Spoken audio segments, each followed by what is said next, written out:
Welcome everybody to this week's edition of the Middle Class Investor. I'm Seth Martin, your host, and today is August 24th, 2014.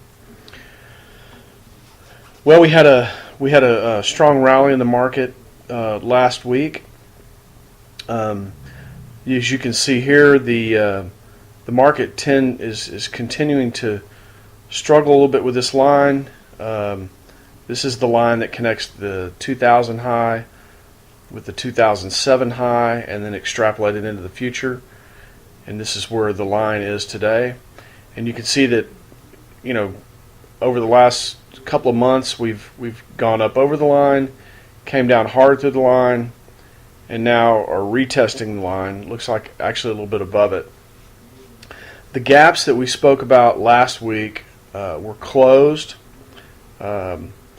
I can show you that real quick on the S&P 500. That's the one I was focused on. If you look at the 60-day chart, you can see there was a gap right here. Let me zoom in. Maybe that would be easier to see it. And put a box there or something.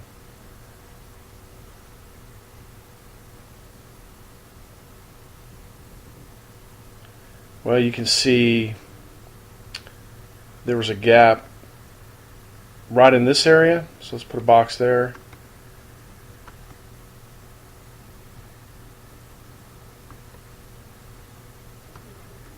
Sorry, I'm struggling here a little bit. So there was a gap filled right here. It looks like that was filled on this day right here. I don't know what day that is. And then there was another gap that was filled up in this area. And that was filled just like Thursday or something. Although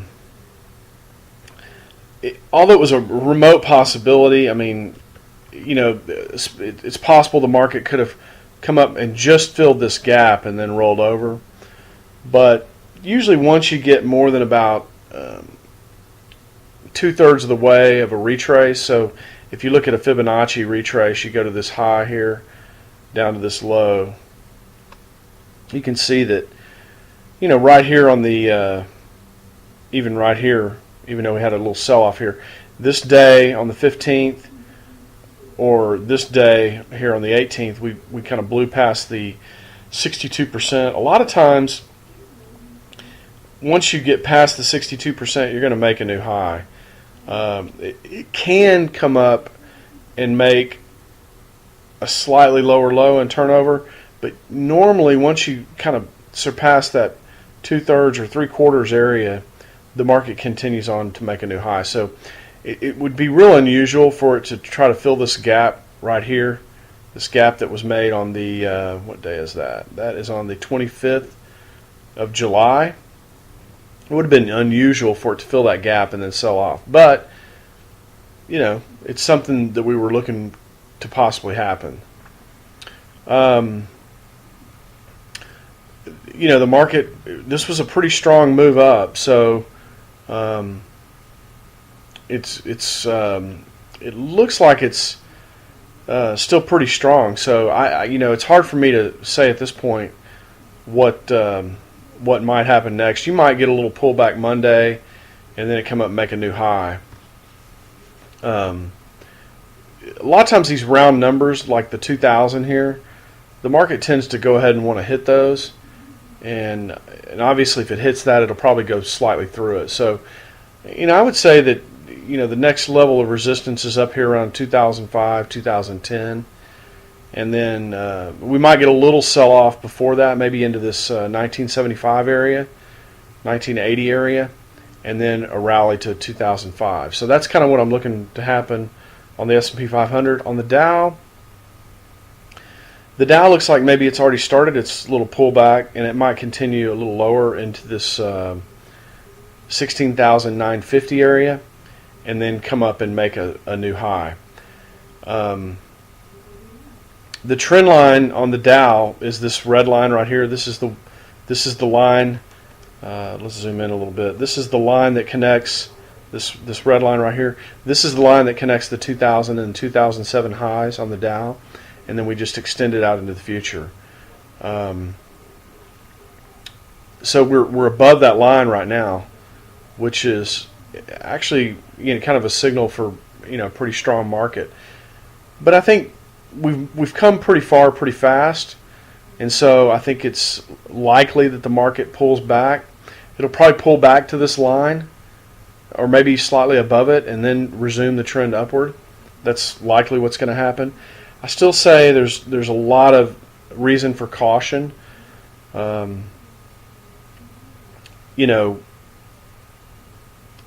There's a lot of risk in this market. I was listening to something the other day, and it was talking about how this is the most hated market in history or something. And I think that's because people know there's a lot of risk out there, and they're having to try to stay in the market, and that's very difficult to do when you know there's a lot of risk out there. So let me make this a 2-year. So this is the 10-year Treasury, and it looks like our support zone is still holding. I don't know. I drew this line, this 22.98 line, a while back. It looks like we just about came down there twice, slightly higher high here, and it looks like we're trying to pull away. So I still say that anytime you're in this box, it's possible for it to come up and then roll back over and come down. I think we would need to have a close to say that this trend is on its way up. I think you would need to close in this 2650 area, 27 area, 2.7 on the yield. And then I would say if we're in the 2.7 area, I would say that the next move is definitely up for yields, which means bonds down. So again, I still think there's a lot of risk in those bond funds. Maybe some of you have held on to them. Continue to hold on to them. Obviously, right here, you're not losing any money, but as this starts to move up, there's going to be some losses in your account on that. The Euro US dollar, our support zone that we had here from a while back failed to hold. I think we talked about, if it breaks, this would be the next support zone. We can go ahead and draw the next one on here. It would be just below this low right here. So let's take our little box tool, and just below that low we'll put another box about like that. And there's no quantitative way of doing this. It's just you get used to seeing the swings. This is what I call a swing. This is a swing up, and this is a swing down, and you can see right here. Well, let me just show you. Let me zoom in here a little bit, and let me explain that a little bit, because it's been a while since I've talked about that. But if you oops, let me lock this in somewhere. Okay, how about right there? All right.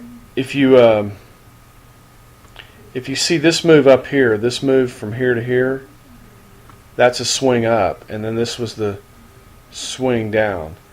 And this vertex right here, this point where the two lines come together, that's the area I'm taking my decision point or my support zone from, right there. Right here, if you took one off of this, whoops, that's a box. Every now and then I get the box and the line confused, but you can see this swing here. So the support zone off of this pivot here would be in this area right here, basically where it came to, in this zone right here.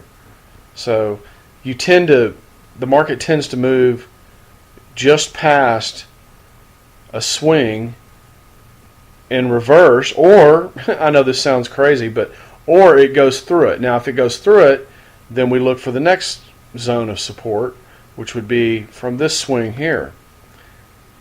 Again, I did the box, sorry about that. From this swing here, like that, and then you would take one off of here, which was over in this area right here. So hopefully that explains that. It's just something that you get used to looking at.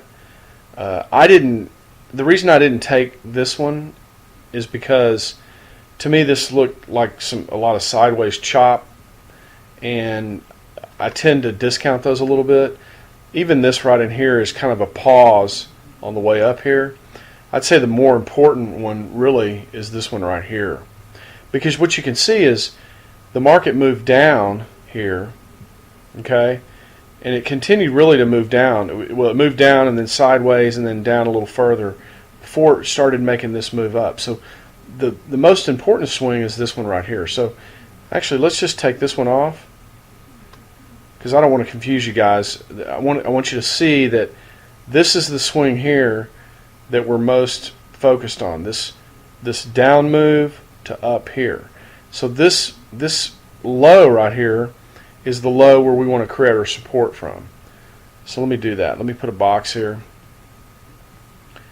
Let me just put it. I don't like putting it right up underneath because sometimes it'll jump up and grab that. Well, it didn't that time. And so our next zone of support is here. So what happens is if the euro continues to sell off through this and we get a close below this area right in here, maybe below this low right here, then you can expect the euro to come down even lower into this area. And we talked about maybe long term the euro achieving parity with the dollar. So on this chart, the euro US dollar, that means potentially the euro might go all the way to 1.00. So $1 buys 1 euro, 1 euro buys $1. I don't know if that'll happen or not, but that's just that's potentially out there. But that's not really how you invest. You don't really say, oh, the dollar's going to X or the euro's going to Y. You basically, if you're in a 401k or something like that, you're basically looking at these swings off of much larger areas. So, you would have a support area right here, and then if this particular market came down to this area, you'd be a buyer right here and go long. And then when the market gave you a signal to get out, you get out. That's really how you do it.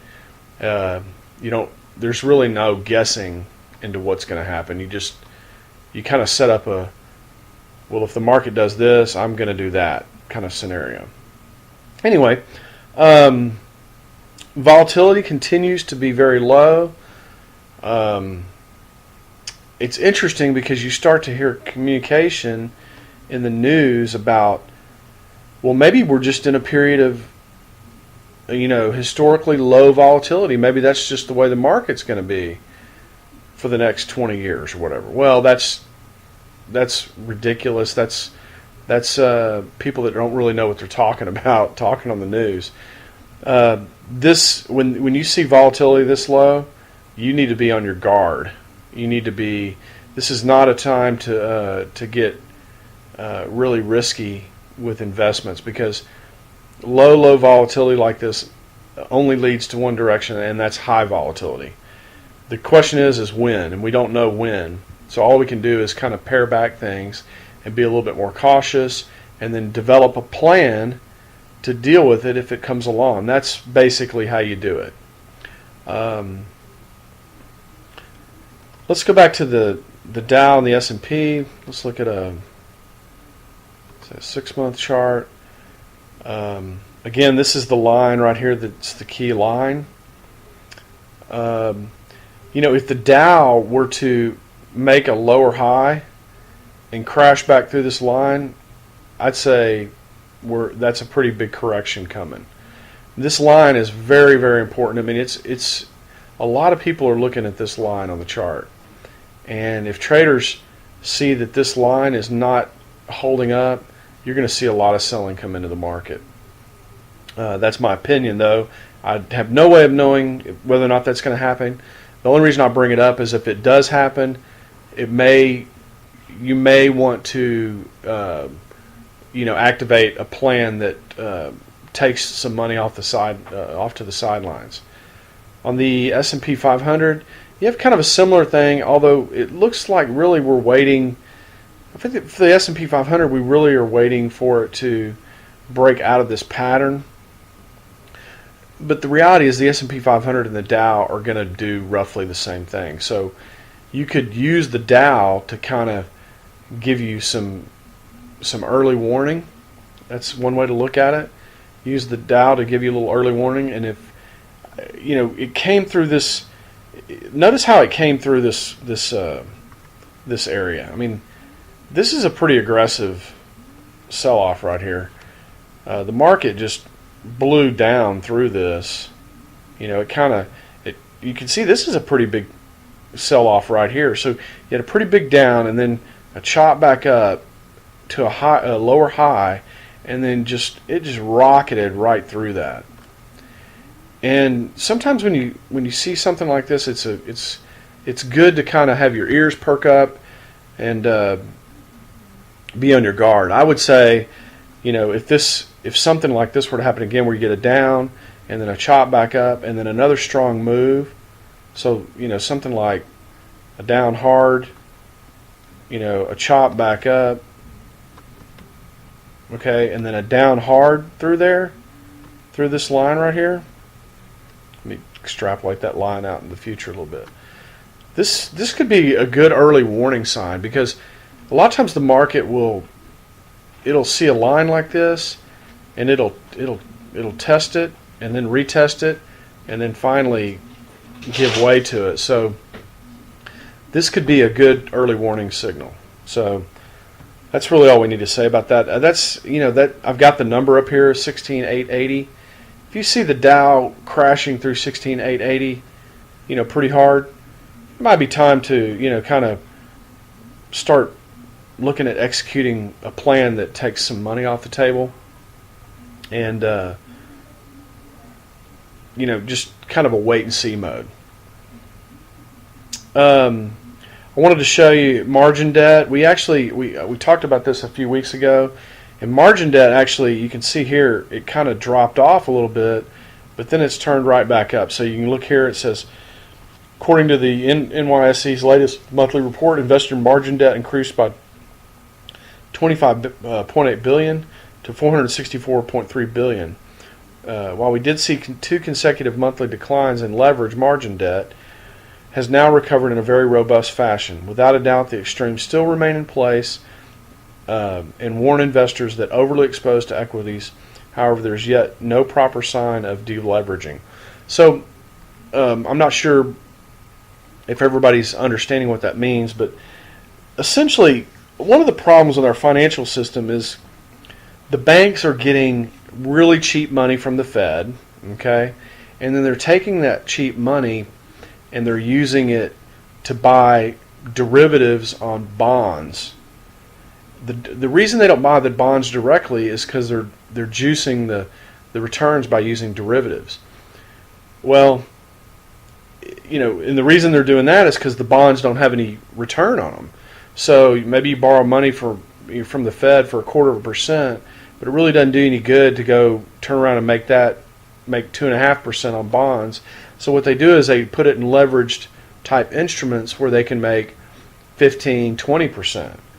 Maybe 30%. And those leveraged instruments, there's a lot of risk in those, because what happens is if the bonds start to go against them, the derivatives go against them even faster. And so that's what that was talking about leverage, and how the market really hasn't spent any time deleveraging.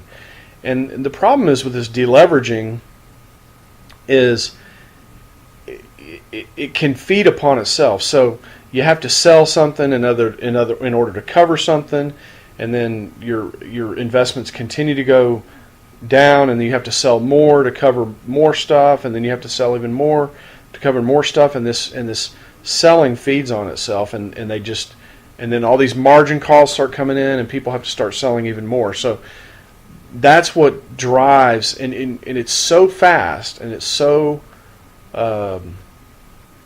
vicious that it can just chew up and spit out small investors, especially if you're not looking at your account. Let's say you're looking at your account once a quarter, or you're looking at your statement once a quarter, or even once a month. A whole lot can happen in a month or a quarter, and you didn't even have time to react to it. So that's why we're talking about this kind of stuff. I know most people don't. Maybe most people don't even want to know, about these things. They don't. They don't. It doesn't interest them. They don't care. But one thing's for sure, everybody cares about is the money they've saved in their account and they hope to retire on someday, or buy some property somewhere and go live somewhere, or whatever it is you choose to do with your money. But it just seems like the individual investors get hurt the worst. These banks take all this risk, and the Fed gives them essentially free money, and they turn around with free money and take a bunch of risk. And then when it all goes bad, it's capitalism's fault, and let's get more regulation. But at the end of the day, it's this little dance that the government does with the banking system, the financial system, and we're kind of caught in the middle of it. And the Middle Class Investor YouTube channel is all about really helping you protect yourself, because when you don't really understand what's going on in this little dance that the government does with the financial system and how really they're behind the whole thing, and you're just kind of scratching your head, well, how can I survive this? I mean, it's the only way to really survive it is to understand it and to avoid being in the middle of it when it comes. I mean, that's really the goal of this channel, and what I'm hoping to do here. Certainly, we're talking to maybe a large group, and who knows what everybody's level of experience is, but it in the big picture of things, that's really what we're trying to do here on the Middle Class Investor. So enough of that. I've talked about that kind of stuff before, but I haven't gone into a lot of detail. Why am I looking? Other than this this bearish wedge that we've been looking at with the S&P 500. Why is Seth Martin, the Middle Class Investor, looking for a pretty strong sell-off here? And it has to do with the way the banking system is, the Fed, the relationship between the two, the money supply, things like that. But a very legitimate, instead of just guessing about when that's going to happen, this type of pattern does manifest itself in a. I mean, it will resolve itself eventually in a negative way, and I would say this most recent low. So I wasn't going to do this today, but let's just talk about this. See how there's hardly any swings in here? So just looking at this monthly chart, what would you say the most significant swing is? Well, what I would say the most significant swing is, just looking here, is this one right here. Again with the box. Sorry, guys. This swing right here is very significant. And, of course, this one right here is. But then from here on up, really, there's no swings.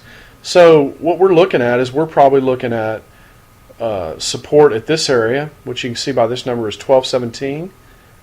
So where are we at right now? We're at 1900.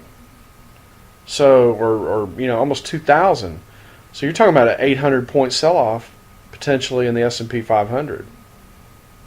And I've talked about how, what the psychology is around that, and how it's very difficult to avoid that if you don't have a plan.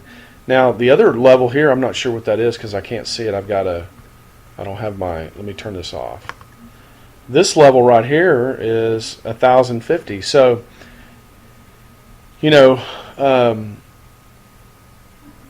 if you have an inflated financial system and, things start to default and the banking system starts to deleverage, you could have a pretty significant sell-off. And again, the psychology of it is where most people get trapped. It sells off to here, and you say, well, I'm going to wait till it comes back. And it comes back 30 or 40%, and then it sells off even further. And you say, well, I'm going to have to wait because I've waited this long, so I'm going to have to just continue to wait. And it goes up a little bit and then sells off further. The one thing you got to remember about the market is it can do anything. I mean, it can literally do anything. It could go up 1,000 points. It could go down 1,000 points. It could go down 3,000 points, or go up 3,000 points. But what you're really trying to avoid is that, think of it as like being on the train tracks and there's a train coming. The last place you want to be is on the train tracks. So think of the market, if it goes through this deleveraging and you're in your 401k, you're sitting on the train tracks and here comes the train and you're tied to those train tracks. The best thing and the easiest way to sleep at night is just step off the tracks, let the train go by, okay? And then when the train has slowed down to a stop and now starts to go in the other direction, then we step back on the tracks. That's kind of what we're trying to do here. So anyway, enough of that this week. Let's close down the program today with that. If you have any questions or comments, anything you want to talk about, Middle Class Investor, just leave some comments on the YouTube blog and we will address it. All right, everybody, thanks for coming in this week. We'll see you next week. Take care.